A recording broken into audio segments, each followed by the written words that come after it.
365일 낮은 금리. 당신의 금리 코치 골드스탠다드.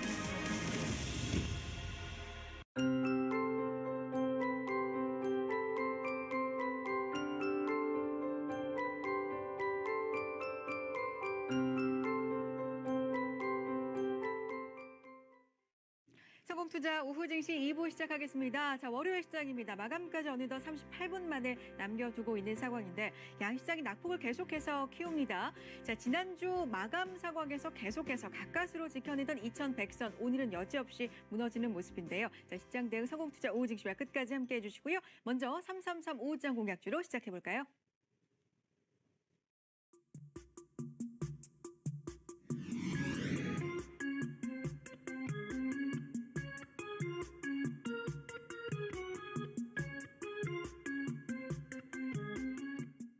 네, 세 종목에 대한 세 분의 투자 의견 확인해 보겠습니다. 333 오후장 공략주 오늘은요. 유한타증권 금융센터 선능점의 박진희 부장 전화 연결해 볼게요. 부장님 안녕하세요.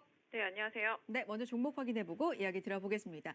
오늘의 333 오후장 공략주 삼성전기와 두 번째는요. 대한항공 마지막으로 앱클론까지 살펴보겠습니다. 세 분께서는 이 세 종목에 대해서 투자 의견을 불을 켜고 어떻게 꺼주셨을까요? 확인해보죠. 삼성전기와 대한항공은 만장일치로 불이 켜져 있는데 앱클론만 한 분의 불이 꺼져 있습니다. 삼성전기부터 자세한 의견 확인해봅니다. 자, 중국 쪽의 스마트폰 회복, 기술적 반등이 가능한 구간이다. 추가 하락은 제한적일 것이다. 세 분의 의견인데 주가 하락이 그만큼 좀 많이 이루어졌습니다. 한번 확인해 볼까요? 자, 계속해서 주가가 약세를 기록해주고 있는데 1.9% 오늘도 약세입니다. 97,000원대고요. 오늘 하루 흐름을 보면 장 초반에는 그래도 반짝하는가 싶었는데 여지없이 계속해서 좀 흘러내리고 있죠. 수급을 한번 확인해 보겠습니다. 외국인과 기관의 매도가 지속적으로 좀 나오고 있는 상황 포착이 가능하거든요. 삼성전기 이럼에도 불구하고 가능성이 좀 있을까요? 어떻게 보세요? 네, 시장 좀 많이 빠지고 있습니다. 지금 오늘 시장 보시면 환율이 좀 상당히 급등한 상태죠.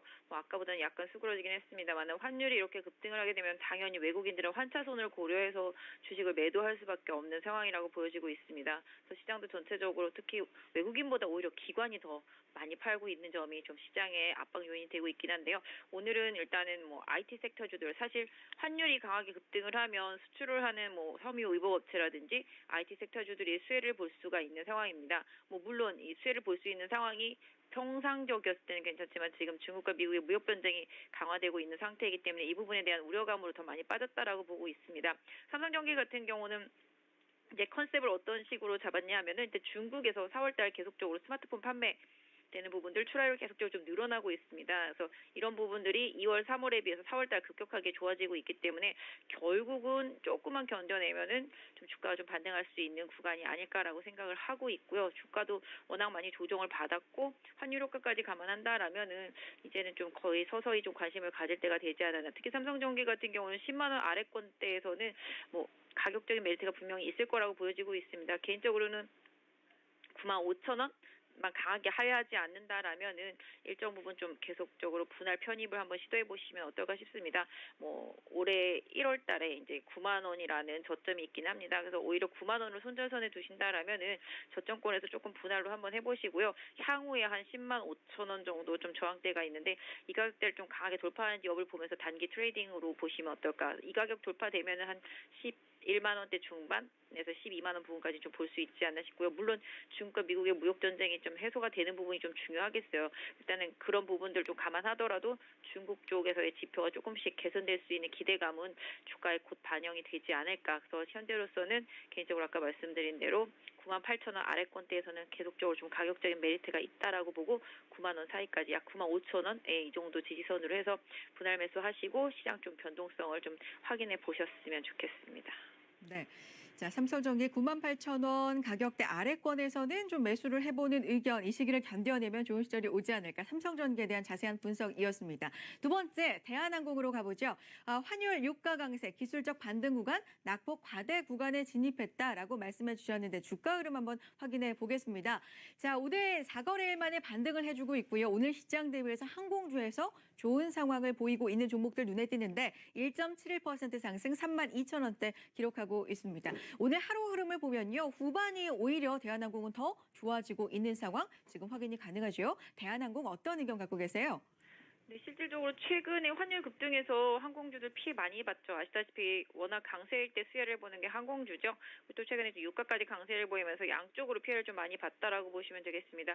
실적은 좀 탄탄한 상황이었었는데요. 아시아나항공 같은 경우도 지금 매각과 관련해서 본다면 주가가 최근에 많이 올랐었기 때문에 뭐 여러 군데 대기업들에서 안 사겠다라는 얘기들이 좀 계속 나오면서 아시아나 주가도 좀 많이 빠져 있는 상태인데요. 항공주도 최근에 조정이 좀 기회가 될 수 있지 않을까 싶습니다. 이제 시즌으로 접어들고 있는 상태라고 보시면 되겠고요.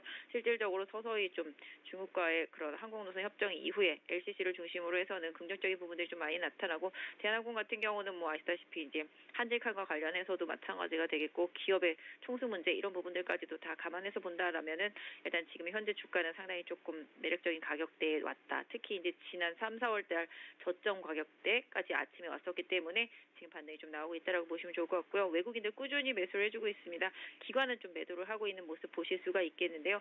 궁극적으로 워낙 약세가 잡히고 유가도 어느 정도 조금 조정을 받게 된다라면은 항공주들이 좀 기술적인 반등할 수 있는 권역대에 지금 들어와 있기 때문에 가격적인 좀 메리트를 볼 수 있지 않을까. 그래서 지금 현재 오늘 저점인 31,600원 정도를 짧은 마지노선으로 설정해 두시고요. 단기적으로 34,000원 강하게 돌파되는지 좀 보실 필요가 있겠는데요. 기술적으로는 한 35,000원에서 6,000원 정도까지 1차적인 목표가 좀 설정하시고 짧은 대응과 함께 추세 좀 보셨으면 좋겠습니다. 네, 대한항공이었습니다. 마지막으로 앱클론으로 가볼까요? 실적이 흑자 전환했다, 중장기 성장성이 기대된다라는 긍정적인 의견도 확인해 볼 수 있습니다만 기술적 조정 구간이 아닌가라는 의견도 있거든요. 주가 흐름 한번 확인해 볼까요? 지난주에 조정을 좀 받았습니다. 그 전까지는 주가 흐름이 좀 견조하게 갔었는데 지난주에 조정을 받고 오늘도 5%에 가까운 조정, 56,000원대 기록을 하고 있는 상황입니다. 오늘 하루 흐름을 봐도 지속적으로 지금 장 후반으로 가면서 좀 안 좋아지는 흐름 볼 수가 있는데 앱클론은 어떤 전략 필요할까요? 네, 일단은 학회 초록이 한 15일 정도부터 계속적으로 공개됩니다. 미국 종합학회 쪽에서 본다라면은 또 사실 관련되어 있는 뭐 한미라든지 이런 쪽 주가 반응이 거의 없는 상태죠. 인버스 사태, 삼바 사태까지 이어지면서 바이오 섹터주들이 거의 지금 아사 상태라고 해야 될까요? 상당히 좀 많이 힘든 구간입니다. 그럼에도 불구하고 장 초반에 좀 흐름이 전체적으로 바이오 섹터 쪽 저점 매수가 좀 들어온 듯 했습니다만 다시 좀 눌리고 있는 모습이고요. 그나마 그래도 지금 바이오 섹터 내에서 이중항체 쪽, 항체 연구하는 회사들 쪽은 상당히 좀 좋은 흐름이고요. 특히 에클론 같은 경우도 최근에 실적이 흑자 전환하는 모습을 보이면서 일정 부분 긍정적인 모습들을 좀 보실 수가 있겠습니다. 그래서 오히려 오늘 한 5% 가까이 빠졌던 부분들은 지금 21선 지지력을 바탕으로 해서 관심을 좀 갖고 보시는 게 좋지 않을까. 오히려 최근에 매도세는 개인이 많이 매도하고요. 기관과 외국인들은 그래도 꾸준히 조금씩 사 모아가는 스타일을 보여주고 있습니다. 그래서 개인적으로 지금의 조정은 에클론을 매수하고자 하시는 분들한테는 좀 기회로 작용되지 않을까. 그래서 개인적으로는 추가적으로 만약에 밀리더라도 55,000원권대하고 53,400원대 만약에 사이까지 들어온다라면은 적절한 좀 매수 찬스라고 보여지고 있고요. 만약에 오늘 21선 잘 지지하고 마무리가 된다라면은 내일 다시 조금 회복력 보여줄 수 있지 않을까. 거래가 많은 편 아니기 때문에 저가권에서 잘 잡는다라면은 지금의 추세를 조금 더 이어나갈 수 있지 않을까 싶습니다. 그래서 단기적으로 뭐 저항대라고 볼 수 있는 66,000원대 이 가격대까지는 1차적으로 좀 보실 수가 있겠고요. 이 가격대 돌파되면 좀 다른 흐름도 유도될 수 있겠습니다만은 전체적으로 코스닥 시장 좀 불안한 흐름이기 때문에 지금은 트레이딩 바이로만 대응하시는 전략 드리고 싶습니다. 네, 자 오늘 이렇게 세 종목이었습니다. 삼성전기와 대한항공, 앱클론에 대한 세 분의 의견 여러분 다시 한번 확인해 주시고요. 자세한 내용은 유한타증권 금융센터 선인점 박진림 부장 말씀드렸습니다. 고맙습니다. 네, 감사합니다. 네, 자 양시장이 계속해서 약세를 이어가고 있는 상황, 아시아 시장 전반이 지금 좋지 않은 상황이고 우리는 환율까지 원화 약세 압력을 가파르게 받고 있는 상황입니다. 자 마지막으로 시황 꼼꼼하게 확인해 보시고 전략으로 이어가 보죠. 시황센터 연결합니다. 네, 중국 증시가 오후장에 낙폭을 더 키워가면서 우리 시장도 마감을 앞두고 더 밀리고 있습니다. 들으신 것처럼 원달러 환율이 계속해서 급등하고 있는 가운데 우리 시장 계속 리스크 받아가고 있는데요. 코스피 코스닥 양지수 모두 1% 넘는 하락 나타내고 있습니다. 지수 체크해 보시죠. 코스피가 1.1% 하락하면서 2,084포인트까지 내려왔습니다. 그리고 코스닥도 1.3% 밀리면서 713포인트 기록하고 있고요. 선물 시장은 그래도 낙폭 조금 줄여가 키워가려는 움직임 나타내고 있습니다. 0.86% 하락, 269포인트 지나가고 있습니다. 선물 시장에서는 그래도 기관 수급이 좀 들어오고 있는 상황인데요. 일단 유가주권 시장 장중 흐름 따라가 보겠습니다. 미중 무역 협상 불확실성 속에서 4달 만에 장중 2080선을 이탈하기도 했습니다. 지금 2078포인트까지 떨어지는 모습이 있었고요. 그러니까 아래 위로 한 변동폭이 30포인트 가까이 됐었습니다. 지금은 현재 저점 대비해서는 조금 올라오려는 움직임이 포착되지만 그래도 전체적으로 봤을 때는 많이 빠지고 있는 상황인데요. 1%까지 넘게 하락하면서 2084포인트 지나가고 있습니다. 수급 보겠습니다. 오늘 시종 일간 외국인과 기관 동반해서 팔고 있습니다. 기관이 더 많은 매도를 보이고 있는데요. 기관 2,143억 원 매도세 나타내고요. 외국인 쪽에서는 935억 원 매도하고 있습니다. 그래도 기관 지금 마감을 앞두고 소폭으로 지금 매도량 조금 줄여가는 움직임 나타내고 있고요. 개인 쪽에서는 계속 사들이고 있습니다. 3천억 원 가까이 매수세 나타내고 있습니다. 코스닥 보겠습니다. 하락 전환 후 낙폭 확대하고 있습니다. 장중 저점은 무려 711포인트입니다. 아래로 한 변동폭은 13포인트가량 있고요. 오늘 장중에 상승하는 모습도 있었습니다. 724포인트까지 올랐습니다. 하지만 중국장이 개장된 다음에 하락세가 나타난 것을 확인한 다음에 하락으로 전환을 했고요. 그 다음에 계속해서 낙폭을 키워갔습니다. 현재도 지금 장중 저점 부근 지나가고 있고요. 1.34% 하락입니다. 수급 보겠습니다. 코스닥에서도 외국인과 기관 동반해서 팔고 있습니다. 지금 기관 쪽이 609억 원의 매도세 나타내고 있고요. 외국인이 452억 원 매도하고 있습니다. 그리고 개인은 1,200억 원가량 매수세 나타내고 있습니다. 시가총액 상위주 흐름 보겠습니다. 오늘 IT 투톱보다는 셀트리온 그룹주들이 조금 더 낙폭을 키워가고 있습니다. 외국인이 나흘째 계속해서 동반해서 매도하면서 하락세 키워가는데요. 셀트리온 지금 20만 원 이탈하면서 3.2%가량 하락 나타내고 있고요. SK하이닉스 지금 기관 쪽에서 거세게 매도를 하면서 1%대 하락세 나타내고 있습니다. 그리고 삼성전자는 보합권, 현대차도 약보합권 나타나고 있습니다. 지금 보시면 LG화학은 개별 악재로 인해서 2.76% 하락세 나타내고 있고요. SK이노베이션과의 소송이 좀 부담스러운 상황입니다. 그리고 SK텔레콤이 1.4%, 1.14% 하락, 현대모비스가 지금 2% 넘게 밀리고 있는 상황입니다. 그럼 코스닥 시가총액 상위주 보겠습니다. 오늘 지금 시가총액 상위주 가운데서는 펄어비스가 홀로 강세 흐름이 나타나고 있습니다. 지금 빠르게 넘어가 보시면은 이 펄어비스가 무려 6% 넘게 상승하는 모습을 포착되고 있는데요. 6.3%가량 상승, 18만 원 부근 움직이고 있습니다. 오늘 게임주들이 시장 전체적으로 좀 방어해주는 역할 하고 있는 상황이고요. 다시 보시면 이 셀트리온 헬스케어, 셀트리온 제약이 많이 밀리고 있습니다. 셀트리온 헬스케어 4.25% 하락, 67,500원까지 내려온 상황이고요. 헬릭스미스가 그래도 오늘 덜 빠집니다. 0.04% 하락입니다.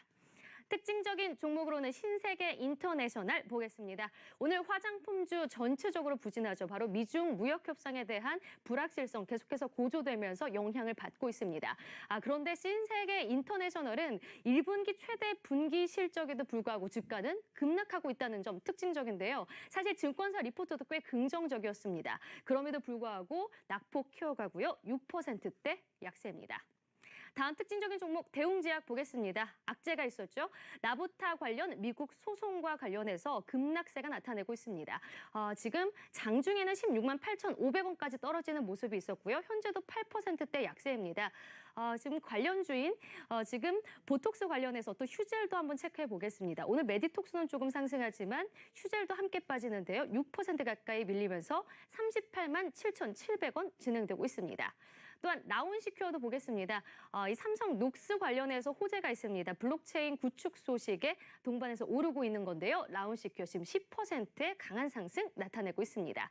마지막으로 이 넥슨 관련주들 보겠습니다. 넥슨 GT와 넷게임즈가 넥슨 매각 본입차를 앞두고 동반해서 급등세를 나타내고 있습니다. 넥슨 GT 28% 거의 상한가 임박하고 있는 상황이고요. 넥슨도 한번 넥슨 넷게임즈 한번 체크해 보시죠. 20.5%의 강세 흐름 나타내고 있습니다. 지금까지 이 시각 시장 상황 살펴봤습니다.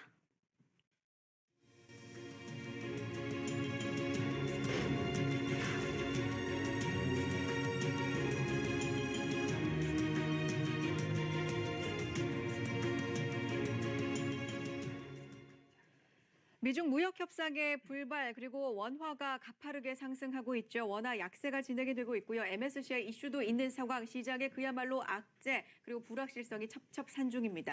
자, 오늘 월요일 시장 지속적으로 약세를 받고 있는데요. 두 분과 함께 마감 상황 짚어보겠습니다. AR인베스트 하창봉 대표, YG경제연구소 차영주 소장 나오셨습니다. 어서 오세요. 안녕하십니까. 네.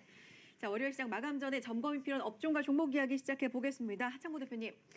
네, 사실 그 보험주 같은 경우 올해 작년에도 그렇고 주식가가 거의 연일 힘을 발휘하지 못했는데 오늘 이제 낙폭이 좀 큽니다. 하락을 좀 많이 한 종목인데 뭐 많이 아시겠습니다만은 보험사들 실적은 상당히 어떻게 보면 경기에 약간 민감한 것도 있고 민감하지 않은 것도 있습니다만은 사실 1분기 실적이 보험사들이 전부 다 부진하게 나왔습니다. 뭐 대략적으로 보니까 DB, 현대, KB, 메리츠, 하나 5개 단기 순이익이 대략 한 3,300억 정도 나왔는데 이 수치는 작년 대비해서 한 18% 정도가 감소를 했다고 합니다. 감소하고 메리츠 화재만 약간 보니까 4.3% 실적이 좋았고 나머지는 뭐 대부분이 실적이 부진하게 나오다 보니까 아무래도 이제 주가가 오늘 많이 좀 빠진 흐름인데 뭐 다른 것도 많이 빠집니다만은 유독 왜 빠지는 종목을 말씀드리냐면 이렇게 빠지면 나중에 장이 반등을 하더라도 네.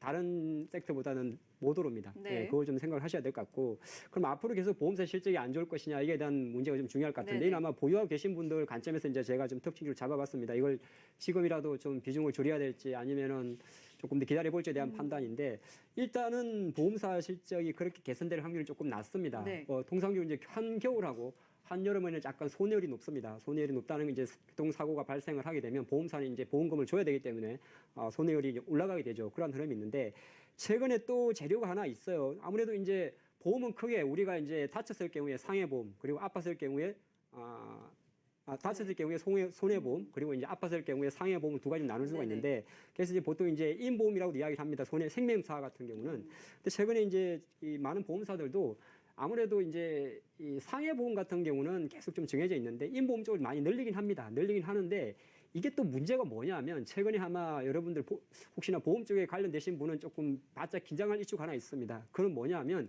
이 보험 설계사들의 인센티브를 대폭 삭감하겠다는 겁니다. 그렇게 됐을 경우에는 보험 설계사의 인센티브 보통 우리가 이제 배력 유니버설 종신 같은 이런 보험을 가입하게 되면 사업비 명목으로 상당히 많이 이제 보험을 가입한 입장에서는 손해를 보게 되고 또 보험을 판매하는 입장에서는 오히려 이제 변액 보험을 좀 많이 판매하는 네. 성향이 옛날에 좀 많았는데 그게 보통 이제 당겨서 받는다 그러죠. 보통 당겨서 받는 그거 자체를 줄인다 그럽니다. 그러면 한편으로는 이게 또 보험사 이득입니다. 왜 설계사로 나갈 돈이 없으니까. 네. 근데 그건 너무 짧은 생각입니다. 한 번만 더 뒤집어 생각해 버리면 그럼 제가 보험 설계사 입장에서는 그 매력이 떨어져 버립니다. 판매 매력이 떨어지죠. 그래서 여러 가지 좀 복합적인 게 있고 또 많이 아시겠습니다만은 우리나라에 제가 알기로는 강방천 회장 관련해서 에세플러스가 거의 GA 쪽 1위를 알고 있는데 국내에 이제 상장된 상당히 많은 보험사도 있습니다만은 제너럴 에이전시라고 이야기를 해서 GA 조직이 너무 많습니다. 그렇게 됐을 경우에는 이제 보험사가 원수사가 되게 되고 GA 쪽으로 이제 내려주게 되게 되는데 네. 그렇게 봤을 때는 이제 보험사도 먹긴 먹습니다만 파이가 좀 떨어지죠. 그래서 저는 전반적으로 아마 보험업종의 전체 실적 수위가 좀 감소할 거로 봅니다. 네. 예, 그 관점에서 좀 말씀드리겠고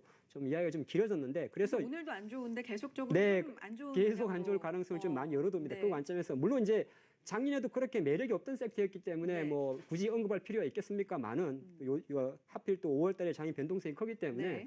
아마 추후 장이 만약에 반등을 하더라도 타 섹터 대비해서는 상당히 좀 약할 매력이 좀 떨어진 섹터다 볼 수 있겠습니다. 알겠습니다. 자, 오늘 보험 관련주 뭐 업종 전반이 지금 좀 약세를 보여주고 있는데 앞으로의 흐름도 그렇게 좋게 보이지 않는다라는 견해를 말씀해 주셨고요. 차영 소장님 말씀도 들어보겠습니다. 오늘 시장이 전반적으로는 약한데 그래도 선방을 해주고 있는 업종들도 있거든요. 시작해 볼까요? 예, 오늘 게임 업종 좀 눈에 들어오고 있다라고 좀 말씀드릴 수 있겠습니다. 네. 장 초반에 NC소프트가 먼저 포문을 열었죠. 실적이 발표된 게 컨센서스 대비해서 하회한 실적이 발표되긴 했었습니다만 증권사들은 2분기부터 실적 개선에 대한 긍정적인 코멘트를 장 시작과 동시에 쏟아내기 시작했습니다. 네. 이러한 영향을 통해서 전반적으로 NC소프트가 오늘 장중 내내 플러스권을 유지를 했고요. 여기에 이제 펄어비스가 오늘 6%대 강한 상승 흐름 보이면서 전반적으로 게임주들에 대한 경기 방어적인 그러한 그 시장 방어적인 역할을 충분히 하고 있었다라고 말씀드릴 수 있겠습니다. 네.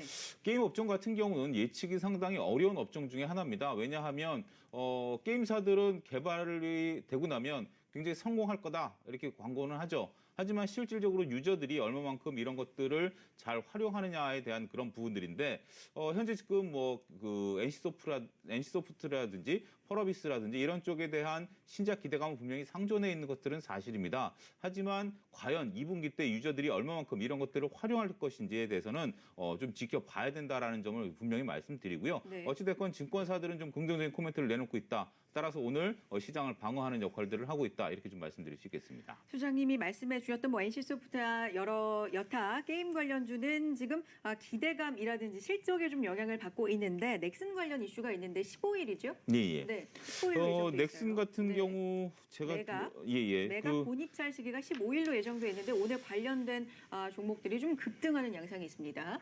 전체적으로 네. 매각 관련해서 이슈는 있습니다. 하지만 이런 것들이 실질적으로 매각이 새로운 부분들, 그러니까 우리가 영업이익을 새롭게 개선시킨다라기보다는 일단은 뭐 시장에 매물이 나왔다라는 것으로 해서 오늘 이슈가 좀 되는 부분들인데요. 네. 추격 매수는 조금 쉽지 않은 그런 자리다 이렇게 좀 말씀드릴 수 있겠습니다. 자, 게임 관련주였습니다.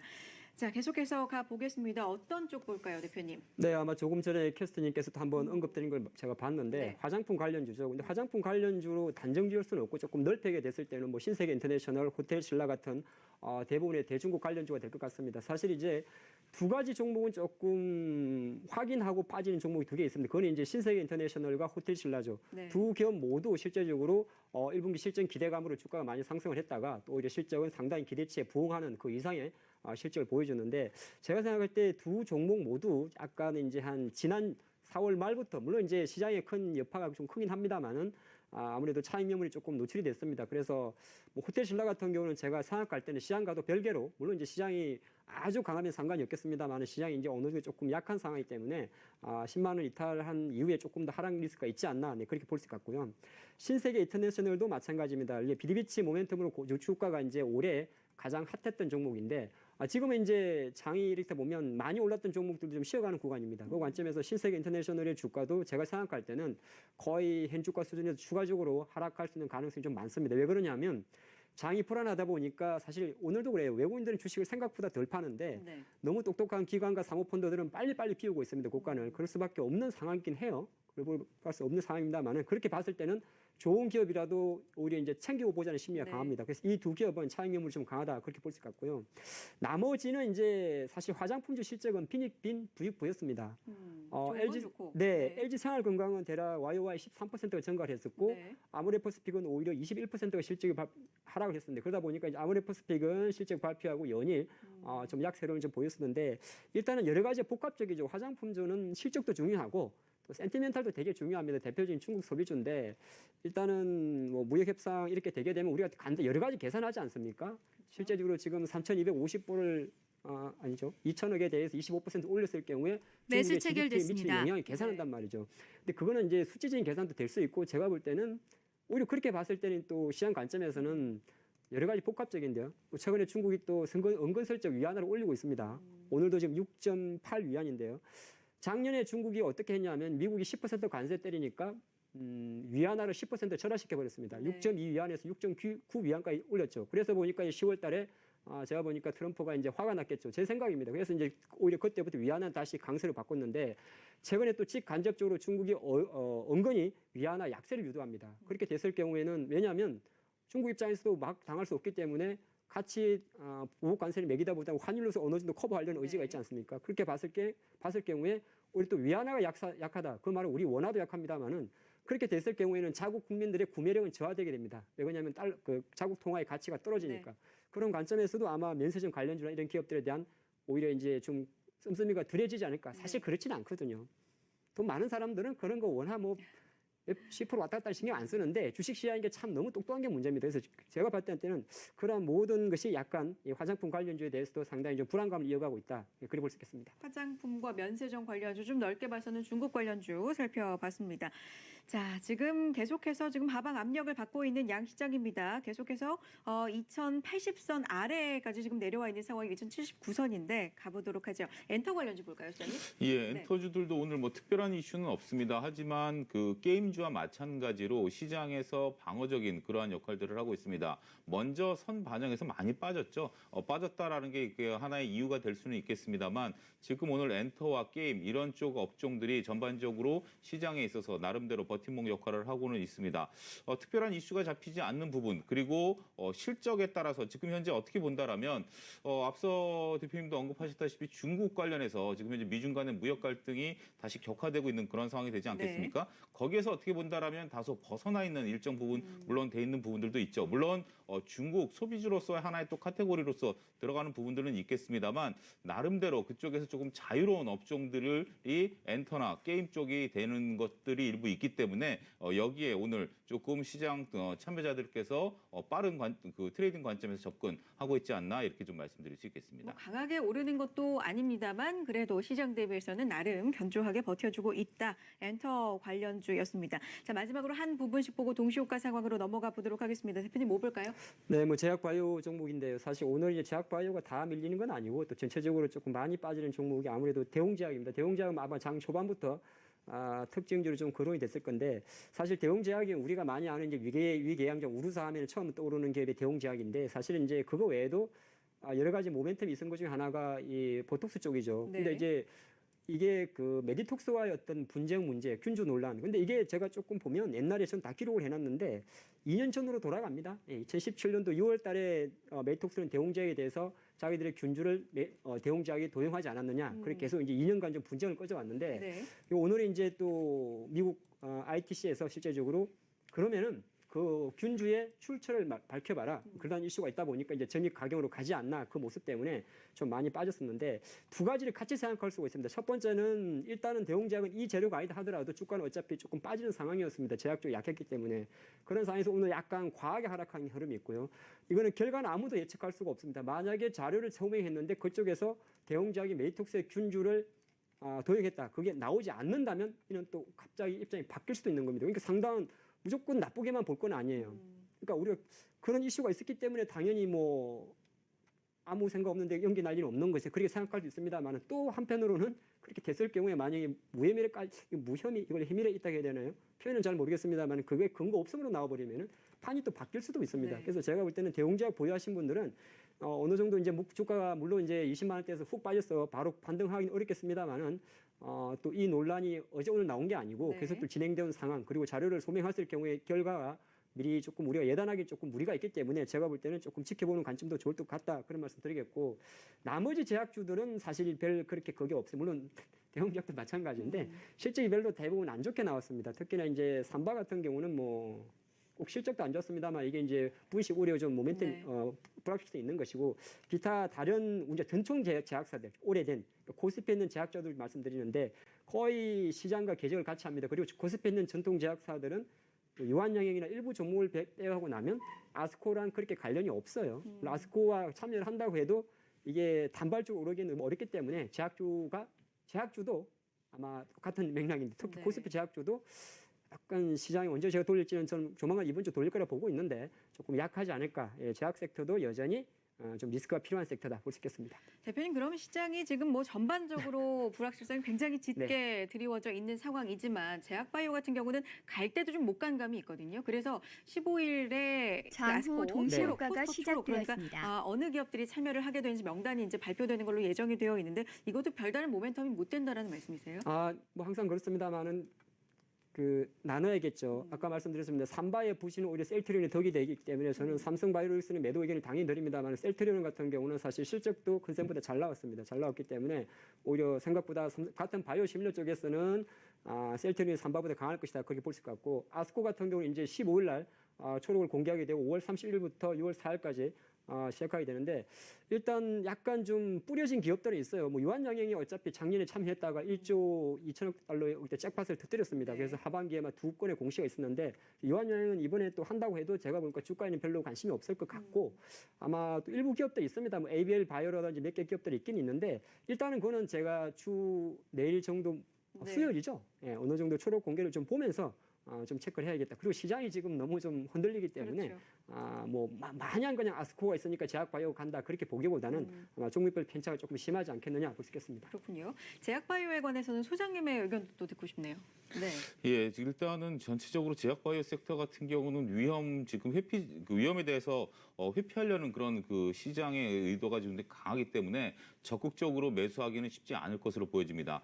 앞서도 언급하셨다시피 제약바이오가 이제 강했었던 상태가 2015년서부터 16년 상태죠. 그때 당시에 PER이 대략 평균 PER이 40이었습니다. 평균 PER이 40이었다라는 게 지금 보면 어마어마한 수치죠. 이제 이런 것들이 이제 실적으로 나와줘야 되는데 현재 계속되는 실적 같은 경우 시장 컨센서스를 계속해서 하회하는 대규모 기업들의 실적들이 발표가 되고 있다라는 점들이죠. 제약바이오에 대해서 기대를 한다. 1상, 2상, 3상 아직까지도 이런 쪽에 기대를 한다라는 쪽에 대해서는 저는 개인적으로 조금 위험한 그런 부분들이다라고 말씀을 드릴 수 있겠고 네. 우리가 뭐든지 현재로서는 확인하는 것이 필요한 올해 저는 제약바이오가 상당히 분기점으로 될 것으로 보여집니다. 네. 이에 따라서 일단 그동안 오랫동안 쉬었다라는 게 하나의 이유는 되겠습니다만 못 오른 데는 나름대로 이유가 있다라는 점도 고려 대상이 되지 않을까 좀 말씀드릴 수 있겠습니다. 임상, 3상의 위험도 사실 예전에 제약바이오가 잘 나갈 때보다는 좀 약할 것이다라는 의견이시고 확인이란 표현을 써주셨거든요. 이 확인이라는 건 실적 말씀하시는 거예요? 두 가지입니다. 네. 일단은 제약주들에 대해서는 실적 확인이 필요하고요. 네. 바이오주들에 대해서는 임상 결과가 나와야 된다. 지금 3, 4년이 지났기 때문에 그런 부분에 대한 실적 확인이 필요한 시점이 아니겠는가 말씀드리도록 하겠습니다. 제약 바이오주까지 살펴봤습니다. 자, 월요일 시장 동시 호가로 들어가고 있습니다. 양 시장 상황을 한번 보도록 하지요. 코스피 저점을 계속해서 오늘 하루 낮춰주고 있는데 2078선까지 내려가 있습니다. 30포인트 가량 지금 하락을 하고 있습니다. 1.38% 하락이고요. 코스닥 1.64% 하락하면서 710선 겨우 지켜내고 있습니다. 선물도 1% 넘는 하락으로 지금 하락폭을 키워주고 있는데 외국인과 기관의 동반 매도가 포착이 됐죠. 코스피에서는 외국인도 1,090억 원, 기관도 1,900억 원, 2,000억 원 가까운 매물을 기관이 특히나 좀 많은 매물을 내놓고 있고요. 코스닥에서도 외국인과 기관의 동반 매도가 포착이 되고 있는 상황입니다. 자, 환율을 한번 보도록 할까요? 오늘 연고점을 다시 했었습니다. 환율 1,180원 선. 1,185원 선까지 지금 연고점을 높였는데요. 계속해서 장 후반으로 가면서도 고점을 높이고 있는 상황까지 전해드리겠습니다. 자, 대표님 먼저 동시효과 상황 볼까요? 네, 오늘도 외국인 매도가 좀 들어옵니다. 근데 지금 3일 연속 한 1,000억대 이상 매도가 나오는데 3일 연속 1,000억대 이상은 2월 중하순 이후 처음인 것 같습니다. 그만큼 이제 외국인들도 약간의 리스크 관리는 한다 그렇게 볼 수 있을 것 같은데 이제 그렇다고 하더라도 제가 볼 때는 장이 빠지는 이유는 외국인이 많이 팔았으라기보다는 기관들의 매도가 훨씬 크기 때문에 그렇습니다. 지금 그렇게 보고 있어요. 그렇게 보고 있는데 일단 오늘은 또 약간 보일 수 있지 않을까 봤습니다만은 아무래도 장 초반부터 우리 개장 전부터 나스닥 선물을 마이너스로 꽉 눌러놓고 또 중국 증시도 들어올리지 못하다 보니까 네. 장이 이렇다 힘을 발휘하지 못하는 것 같습니다. 종목들 좀 보면 뭐 삼성과 하이닉스는 사실 종목 이슈도 있고 종목 이슈보다 이제 시장으로 봐야겠죠. 사실 딱히 아침엔 조금 매수가 붙었습니다만은 다시 장이 밀리면서 밀리는 모습이었고 현대차가 아무래도 이제 다른 시가총액 상위 종목 내에서는 실적이 상당히 잘 나온 기업이었는데 현대차의 주가도 사실 실적 확인 후에 좀 빠지는 모습입니다. 여러 가지를 생각할 수가 있죠. 장단점은 있습니다. 우리나라의 통화가 약했을 경우에는 옛날에 엔고 있을 때 엔저 시대에 실제로 이제 또 일본이 상대 수혜를 본 것처럼 원화가 또 약하면 네. 또 그렇게 볼 수도 있습니다만은 또 그건 교과서적인 생각입니다. 제가 볼 때는 현대차는 뭐 두 가지 복합적인 하나는 실적이 잘 나왔습니다만은 경기가 또 안 좋지 않을까. 그리고 이번 주 후반에 사실 자동차주를 반짝 긴장해야 될 이슈가 하나 있습니다. 트럼프가 자동차 관세 부분에 대해서 발표를 장 한다고 종료 해요. 5분 물론 이제 또 전입니다. 이게 다 맥일지는 모르겠습니다만 네. 이게 이제 주 후반에 주말에 있다 보니까 또 자동차주는 그런 심리가 좀 있지 않나 그렇게 볼 수 같고 통신주가 최근에 조금 힘이 좋았는데 뭐 어제까지는 좋았습니다. SK텔레콤. 근데 오늘은 이제 이것도 똑같은 내용인데요. 거의 뭐 26만 원대를 조금 밀리는 모습인데 이게 그런 게 있습니다. 이게 장이 어느 정도 천천히 움직이면 방어주들이 선방을 하는데 급하게 움직이게 되면 방어주고 민감주고 내수주가 없습니다. 어차피 같이 움직이기 때문에 약간의 차익률이 좀 나오지 않나 그렇게 볼 수 같고 SO일의 주가가 조금 낙폭이 큽니다. 뭐 한 8만 3천대까지 떨어지는데 SO일은 이제 뭐 1분기 실적이 저희 회사들이 상당히 다 대부분 안 좋게 나왔어요. 안 좋게 나왔는데 또 SO일은 실제적으로 배당 정책을 제가 알기로는 작년 연말부터 조금 낮췄습니다. 예전보다. 그러니까 아마 올 가을에는 이제 SO일을 두고 고배당 종목이다 말하기는 좀 부끄러울 겁니다. 배당 정책을 좀 낮췄기 때문에 네. 여러 가지 복합적인 이슈, 화학업종이면서 일찍 1분기 실적이 부진했고 또 복합 정제 마진의 개선이 아직 더딘 점이 또 S-오일의 주가 약세를 좀 이끈다 그래 보면서 뭐 전반적으로 빨간 종목은 별로 없이 거의 뭐 시장 리스크에 그대로 노출되는 코스피 장이다 볼 수 있겠습니다. 알겠습니다. 코스닥도 한번 보도록 하죠. 코스닥 역시 지금 하락 압력을 하방 쪽으로 계속해서 압력을 받고 있는 상황 710선 겨우 유지해주고 있는데 외국인 기관의 동반 매도 나옵니다. 수장님 짚어볼까요? 예, 오늘 코스닥 같은 경우는 저는 좀 분기점이 되지 않을까 좀 이렇게 말씀드리도록 네. 하겠습니다. 왜냐하면 시장을 이끌었었던 양대 축의 대장주들이 오늘 크게 밀린다라는 점입니다. 제약바이오는 앞서 언급을 좀 드렸었던 부분들인데 덧붙여서 말씀을 드리면 휴젤의 낙폭이 상당히 큽니다. 일단은 보톡스 관련주들이 시장에 있어서 나름대로 버팀목을 했는데 메디톡스 같은 경우 100억 자사주 취득에 대한 오늘 공시가 나왔습니다. 그래서 메디톡스가 좀 버텨준다라고 보여지고 그것을 제외하고 난다라면 휴젤이라든지 그다음에 셀트리온, 제약이라든지 헬스케어가 4%대 지금 현재 동시효과 호가가 나오고 있기 때문에 제약바이오의 대장주들이 무너지고 있다라는 점 장 상당히 종료 조금 3분 위험수위다라고 전입니다. 말씀드릴 수 있겠고 또 한 가지는 카페24가 지금 현재 20%대까지 하락폭을 키워가고 네. 있다라는 것들입니다. 물론 오늘 그 장 초반에 컨센서스를 대폭 하회하는 실적을 발표를 했습니다. 그러면서 대략 한 10%대 하락세를 나타냈는데 일단 카페24가 무너지다 보니까 물론 동시효과 아직 좀 상황을 보긴 해야 되겠습니다만 아프리카 TV가 다시 4%대까지 낙폭을 키워가는 그러한 현재 지금 호가가 나타나고 있는 그런 상황이죠.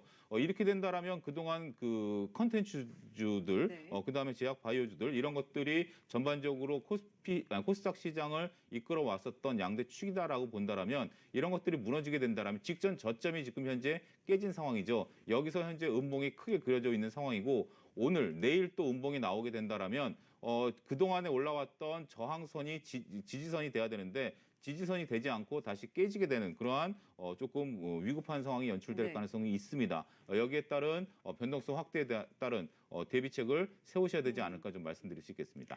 카페24 같은 경우는 말 그대로 부진한 실적이 나왔고 지금 20% 이상 급락을 하고 있습니다. 작년 7월에 20만 원이 넘었었던 주가 흐름이 지금 7만 원대 초반에 내려앉은 상황. 카페24 급락 소식까지 전해드렸고 5G 관련주 중에서 장비주들 중에서 오늘 시장 대비 좀 견조한 종목들 눈에 띄어요.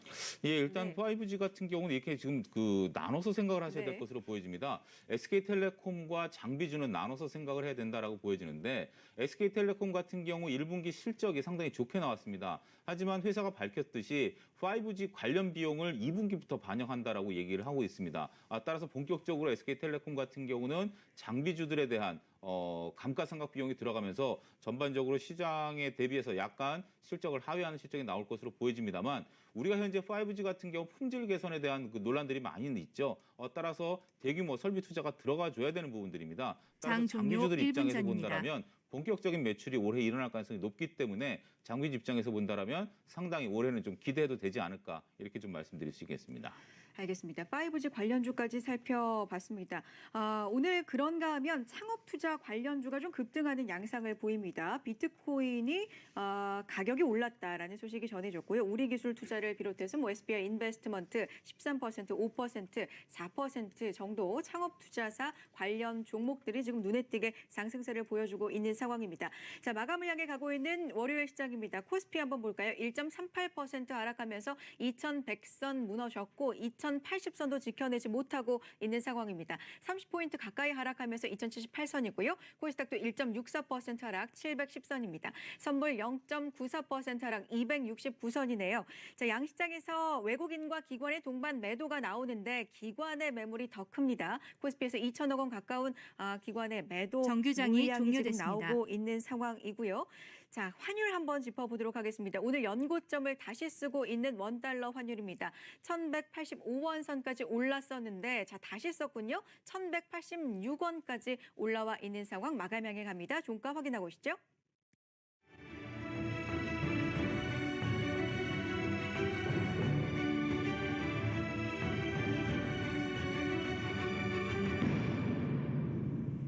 네, 무역 분쟁이라는 장기적인 악재 속에 위안화 약세가 심해지면서 원달러 환율이 연고점을 또다시 기록했습니다. 실망 매물 속에 중국 증시 여전히 1%대 하락 중이고 코스피, 코스닥도 함께 낙폭을 키웠던 월요일장입니다. 그만큼 수급적으로도 불안했던 장인데요. 일단 종목들 체크해 보겠습니다. 삼성중공업, 현대중공업을 비롯한 조선주가 일제히 부진했습니다. 삼성중공업은 3.5%대까지 낙폭을 이어갔고요. 현대해상, 또 메리츠화재, 보험업종 전반도 하락을 했습니다. 현대해상이 8%대까지 낙폭 더 이어가면서 외국인 기관 동반 매도가 집계가 됐습니다. SOL 정유주도 신저가 기록했고요. 카페24는 영업이익 부진이라는 악재도 더해지면서 부진한 시장 속에 20% 넘는 낙폭 기록했습니다. 특히 외국인의 매도가 5거래일 연속으로 집계가 되면서 오늘 하락폭을 더 이어갔습니다. 업종 체크해 보겠습니다. 넥슨 매각 본입차를 내일 모레 앞두고 넥슨코리아의 자회사들의 급등폭이 이어졌습니다. 코스닥 시장에서 오름폭이 강하게 이어졌는데요. 코스닥 디지털 업종이 2.5% 상승으로 마쳤습니다. 넥슨지치는 상한가, 넷게임즈도 22% 급등으로 마쳤고요. 펄어비스도 5%대 시장 대비 강한 상승폭으로 이어졌습니다. 이 밖에는 위메이드도 3%대 상승으로 마쳤습니다. 코스닥 금융업종에서는 스펙 종목 외에도 비트코인 관련한 창투사 종목들이 상승을 했습니다. 1에서 2% 상승폭으로 마감했고요. 반대로 하락 업종들 체크해 보겠습니다. 깊게는 2에서 3%대 낙폭이 업종 전반에 이어졌습니다. 제약바이부터 IT까지 전체적으로 이어지면서 하락폭이 이어졌고요. 오늘 시장에서 낙폭이 가장 컸던 쪽은 코스닥 인터넷 업종이 8%대, 종이목재가 9%대까지 낙폭 이어갔습니다. 시총 상위주 분위기까지 확인해 보시죠. 코스피 시장 종목들 대다수가 파란불입니다. 장중 기관의 매도가 이어졌던 건 삼성전자인데요. 오늘 시장에서 약보합 흐름 꾸준하게 이어갔습니다. 0.5% 하락했고요. 하이닉스도 1.2% 동반 약세로 마쳤습니다. 이 밖에도 셀트리온과 삼성바이오로직스가 전체적으로 하락하면서 3% 그리고 삼성바이오도 4%대까지 낙폭 더 이어졌습니다. 코스닥에서도 셀트리온 헬스케어 제약의 낙폭에 이어서 휴젤이 오늘 시장에서 실적이 괜찮았음에도 불구하고 그래도 하락폭 이어갔습니다. 6%대까지 낙폭 이어갔고요. 그나마 버텨준 건 메디톡스가 0.9% 상승폭 이어가줬습니다. 이번 주 첫날 월요일장 종가까지 체크해 보시죠. 2100을 이탈한 코스피 지수 거래일 기준 하루 만에 다시 파란불로 돌아섰습니다. 오후장 들어서 낙폭을 더 이어갔고요. 1.13% 하락하면서 2080선 마저 이탈했습니다. 코스닥은 710선 이탈하면서 마쳤습니다. 5거래일 연속된 하락이고요. 1.9%, 2% 가까운 큰 낙폭 기록하면서 708선에 마감했습니다. 수급 확인해 보겠습니다. 코스피 시장 외국인 기관이 장중 동반 매도를 이어가면서 마쳤습니다. 기관의 경우 그래도 동시호가 때 물량 조금은 줄였습니다. 1,300억 원대 순매도 기록했고요. 외국인이 1,300억 원 넘는 팔자 함께 기록했습니다. 코스닥에선 외국인 기관 함께 팔자 이어갔고 개인만이 홀로 순매수 지켰습니다. 외국인이 430억 원, 기관도 730억 동반 팔자 기록했습니다. 월요일 마감 내용까지 정리해드렸습니다. 네, 월요일 시장 2100선이 무너졌고 2080선 아래에서 지금 마무리가 됐고요. 환율은 또다시 연고점을 썼습니다. 시장을 첩첩산중이라고 표현을 해드렸는데 악재와 불확실성이 계속되고 있는 상황. 그런데 이게 또 언제 해소가 될지 모르니까 불확실성이죠.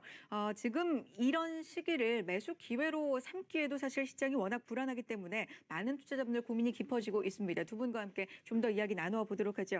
먼저 대표님 어떻게 보셨습니까?